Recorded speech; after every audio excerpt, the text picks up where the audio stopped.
మంత్రి పొంగులేటి శ్రీనివాసరెడ్డికి సంబంధించిన ఓ వివాదం ఇప్పుడు తీవ్ర చర్చనీయాంశమైంది.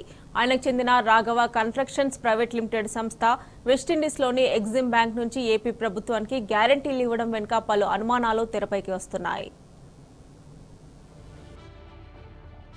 మంత్రి పొంగులేటి శ్రీనివాసరెడ్డికి చెందిన Raghava constructions private limited company Andhra Pradesh state power distribution project division కు సంబంధించి 800 కోట్ల రూపాయల విలువైన పనులను దక్కించుకుంది.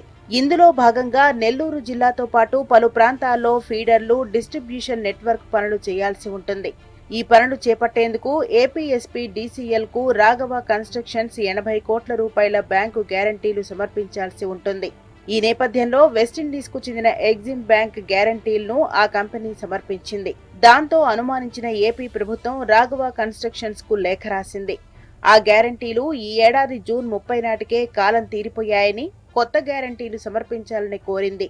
అంతవరకు బాగానే ఉన్నప్పటికీ ఈసారి ఎగ్జిమ్ బ్యాంకు నుంచి కాకుండా ఏదైనా జాతీయ బ్యాంకు నుంచి కానీ, షెడ్యూల్డ్ బ్యాంకు నుంచి గ్యారంటీలు సమర్పించాలని లేఖలో స్పష్టంగా పేర్కొన్నది. అయితే బ్యాంకు గ్యారంటీల గడువు జూన్ 30న ముగిస్తే ఈ నెల 18న ఏపీఎస్పీ డీసీఎల్ లేఖ రాయటంపై పలు అనుమానాలు వ్యక్తమవుతున్నాయి.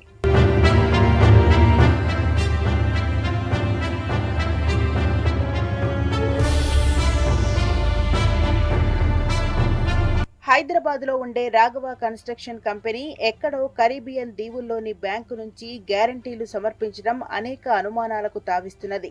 దేశంలో బోల్డన్ని బ్యాంకులు ఉండగా దేశం కాని దేశం వెళ్లి అక్కడి నుంచి గ్యారంటీలు సమర్పించడం అందర్నీ ఆశ్చర్యపరుస్తున్నది.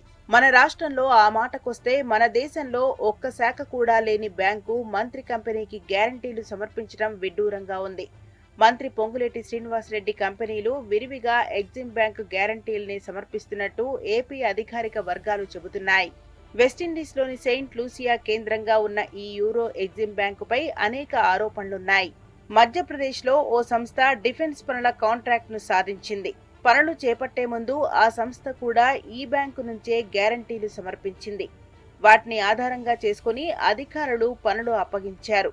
చివరకు ఆ సంస్థ బిచాణా ఎత్తేసి పనులను పూర్తి చేయలేదు. దీంతో అధికారులు నష్టపరిహారం కోసం బ్యాంకు గ్యారంటీలను స్వాధీనం చేసుకుందామనుకుంటే వాళ్లు సమర్పించిన గ్యారంటీలు చెల్లలేదు.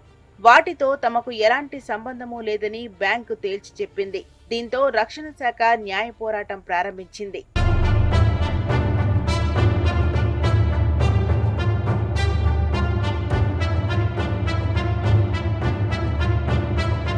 యూరో ఎగ్జిమ్ బ్యాంక్ మన దేశంలో ఇస్తున్న బ్యాంక్ గ్యారంటీల పరిస్థితిపై లోక్సభ సభ్యుడు కార్తీ చిదంబరం భారతీయ reserve bank governor Shaktikanta Das కు లేఖ రాశారు.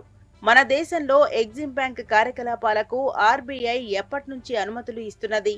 అసలు వీటిని నమ్మొచ్చా? వీటిపై మనకు నియంత్రణ ఉంటుందా? వీటి పరిధిని ఎలా నిర్దేశించారంటూ ఈ ఏడాది జూలై 31న లేఖ రాశారు. అందులో ఎగ్జిమ్ బ్యాంక్ ఇచ్చే బ్యాంక్ గ్యారంటీలపై ఆందోళన